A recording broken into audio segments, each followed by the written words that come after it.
তোমরা নিশ্চয়ই সকলেই উইন্টার ডেলিকেসিস সিরিজটা ফলো করছো। আর শীতের খাবার যখন দেখাবো বলেছি, গাজর কি হালুয়া হবে না, এটা তো হতেই পারে না। তাই এইবার ঠিক করেছি আমি তোমাদের গাজরের হালুয়া শেখাবো। গাজর কি হালুয়া বলো কি গাজরের হালুয়া বলো, যাই বলো, মিষ্টিটা কিন্তু খেতে দারুণ হয়। কি করে খুব সহজে বাড়িতে বানিয়ে ফেলতে পারবে, কেননা এটা ভীষণ সিজনাল। লাল গাজর ছাড়া তো হয় না, আর লাল গাজর এই শীতকালে 2-3 মাসই পাওয়া যায়। তাই চটপট বানিয়ে ফেলো।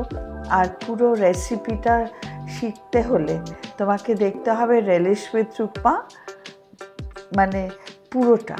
একটু স্কিপ করে করে দেখলে হবে না, কেননা ছোট ছোট অনেক টিপস থাকে বা ডিটেলস থাকে যেগুলো মিস করে যাওয়ার সম্ভাবনা থাকে। সেগুলো হলে তো রান্নাটা পারফেক্ট হবে না। তাই পুরো রেসিপিটা দেখবে ফ্রম রেলিশ উইথ উপমা, আর সাবস্ক্রাইব করবে আর শেয়ার করো বন্ধুদের সাথে। আমরা এখন বানাবো গাজরের হালুয়া। গাজরের হালুয়া একটু সময় সাপেক্ষ খাবার, কিন্তু খুব ইজিলি আর খুব ভালো করে কি করে বানাতে হয়। আর অল্প ঘি লাগবে, মানে এমনিতে তো গাজরের হালুয়াতে ভীষণ ঘি চপচপে ব্যাপারটা থাকে, সেখানে কম্প্যারেটিভলি একটু কম ঘিতে কি করে রান্না করা যায় আমি সেটাই তোমাদের শিখিয়ে দেব। কিন্তু খেতে দারুণ হয়, এটুকু বলতে পারি।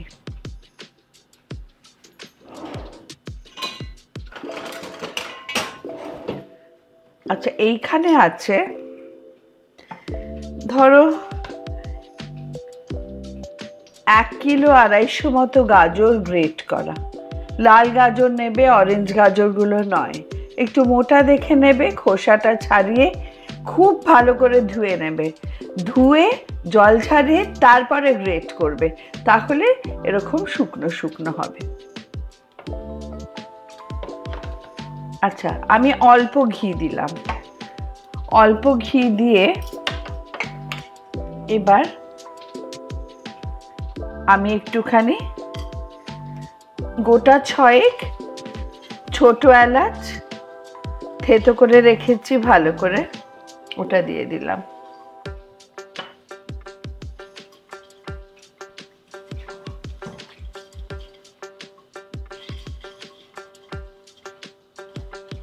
সুন্দর গন্ধ বেরোলে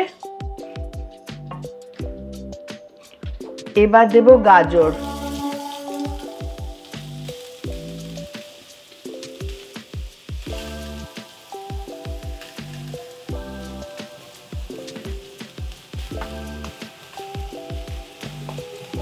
গাজর কিন্তু মনে হচ্ছে অনেকটা, কিন্তু আসলে কমে যাবে।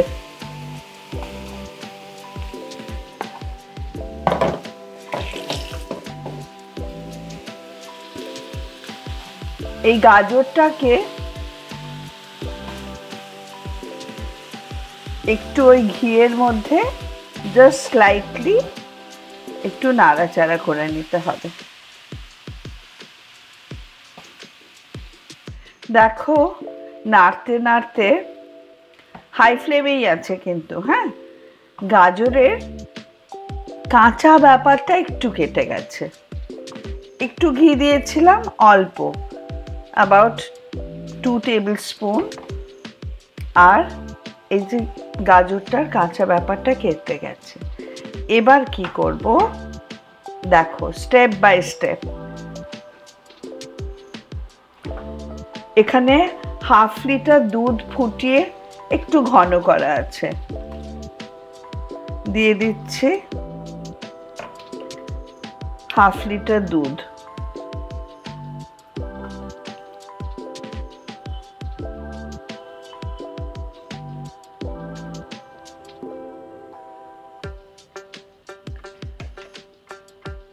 এবার দিয়ে দিচ্ছি 100 গ্রাম মিল্ক মেড।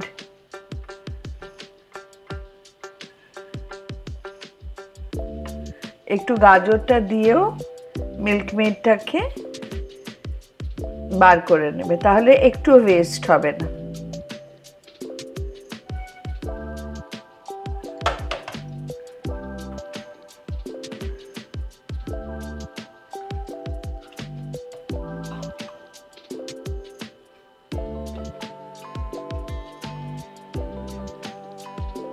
দুধটা কিন্তু একটু ঘন করে জাল দেওয়া ছিল, ঠিক আছে?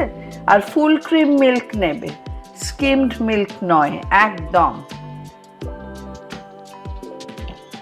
আচ্ছা, এইবার দেব কিশমিশ।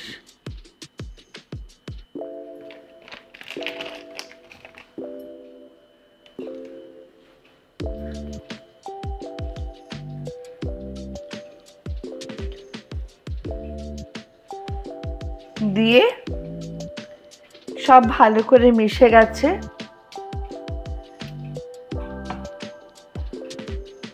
দেখো গাজর তো সেদ্ধ হতে বেশি সময় লাগে না, ফ্লেমটা উঁচু ফ্লেমে রাখলে কোনো অসুবিধা নেই। এই যে ফুটতে শুরু করেছে, আমি এবার কভার করে দেব। এবার কভার করে কুক করব যতক্ষণ না গাজরটা একটু শুকনো হয়ে আসছে। আর আমরা কিন্তু মাঝে মাঝে একদম নেড়ে দেব, আর যখন একটু শুকনো আসবে ফ্লেমটা কমিয়ে দেব, কিন্তু মাঝে মাঝে নাড়তে হবে 2-3 মিনিট পর পর, এটা কিন্তু ভুলে গেলে চলবে না। এবার খুলে দেখব যে কিরকম হলো। দেখো গাজর থেকেও কিন্তু জল বেরিয়েছে, আর এখনো অনেকটাই জল আছে। যেমন পায়েস ক্রমাগত নাড়তে হয়, এটাও তাই ক্রমাগত নাড়তে হবে। আচ্ছা,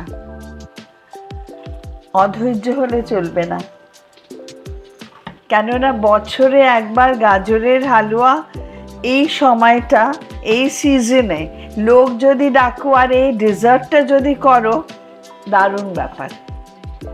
ঠিক আছে? আচ্ছা, এবার আমি একটা জিনিস মেশাবো। এখানে আমি 100 গ্রাম মতন খোয়া ক্ষীর মেশাবো। খোয়া ক্ষীর গ্রেট করে রেখেছি, দেখো।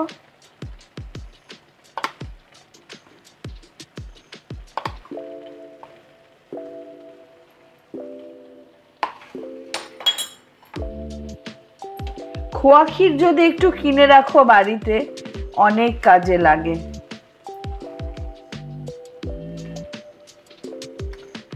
তবে আবার বললাম, দুধ যেটা দেবে কিন্তু ঘন করে দেবে।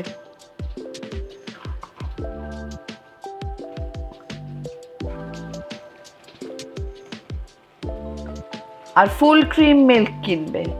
ঠিক আছে, এটা আরো হবে। আমি আবার এটাকে ঢাকা দিয়ে রান্না করছি। এবার খুলে দেখি, দেখো জলটা শুকিয়ে গেছে।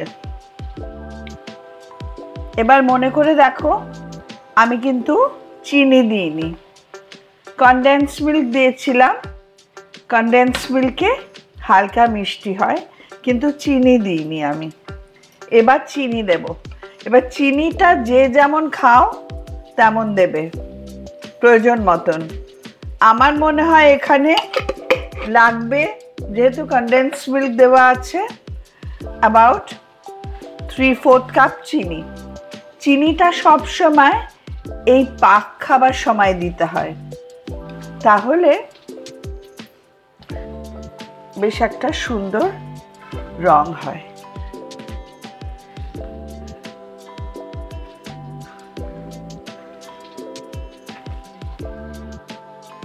এইবার গাজরের হালুয়াটা ভালো,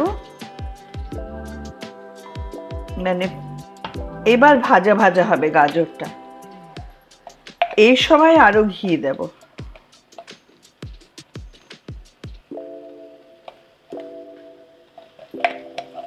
2 টিস্পুন মতন ঘি দিলাম।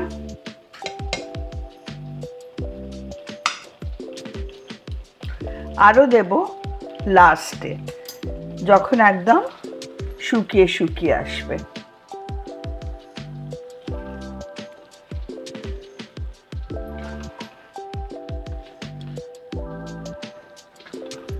কেউ যদি আছো ডায়াবেটিস, চিনি খাবে না, তাহলে আরো শুকনো হয়ে গেলে তখন যে কোনো সুইটনার দিতে পারো, আরো শুকনো হয়ে গেলে। এবার এটাকে খুলে রেখে ভালো করে শুকোতে হবে। দেখো গাজরের হালুয়ার রংটা পাল্টে গেছে, বিউটিফুল একটা ঘি, ছোটো এলাচ, খোয়া ক্ষীর সবের একটা সুন্দর একটা রিচ স্মেল আসছে, আর জল একদমই নেই। হ্যাঁ, আরও টেনে যাবে ঠান্ডা হলে। চিনিটা আবার বললাম নিজের পছন্দ মতো দেবে। আমার এইখানে অ্যাবাউট 3/4 কাপ মতন লেগেছে। এবার লাস্টে আর একটু ঘি, আরও 2 টিস্পুন ঘি দিয়ে দিলাম। এটা না দিলে কিন্তু ভালো লাগবে না। কিন্তু এটা গাজরের হালুয়া তুলনায় কমই ঘি দিয়েছি, বুঝেছ? এটা বছরে একবার দুবার তো খাওয়া হয়, তখন সুন্দর করে জেনারেসলি করবে। আচ্ছা, আমার গাজরের হালুয়া শেষ। এবার দেখাবো কি করে গার্নিশ করতে হয়। গাজরের হালুয়াটা রেডি। এটা যেন মাটির বাসনে অথবা রূপোর বাসনে এগুলোতে সার্ভ করলে ভালো লাগে। এবার কাজুগুলো এরম হাফ করে কেটেছি, এরম করে কাজু দিয়ে দেবে অল্টারনেটিভলি।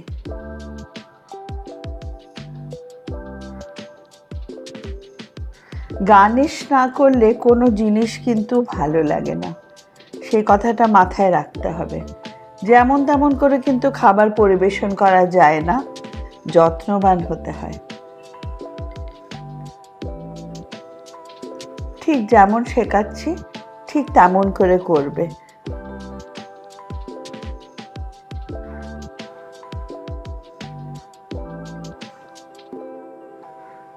এগুলো তো আমরা রোজ রোজ খাই না, এগুলো ভেরি সিজনাল আর ওকেশনাল। লোক এলে করলে বা বাড়ির লোকেদের জন্যই একদিন করলে এরম হাফ করে কাজু দিয়ে দিয়ে গার্নিশ করবে। অনেক দিতে হবে না, ব্যাস। এবার পেস্তাটা হাফ ক্রাশ করে রেখেছি,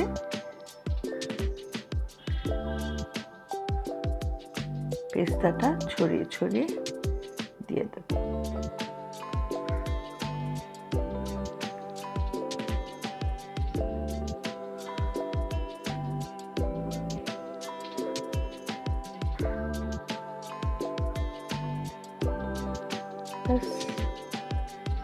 দেখো কত সহজে একটা সুন্দর ডিশ তৈরি হয়ে গেল। গাজরের হালুয়া রেডি অ্যান্ড সার্ভড, কিংবা গাজর কা হালুয়া যাই বলো, খেতে দারুণ হয়। প্রত্যেকটা স্টেপ ফলো করবে।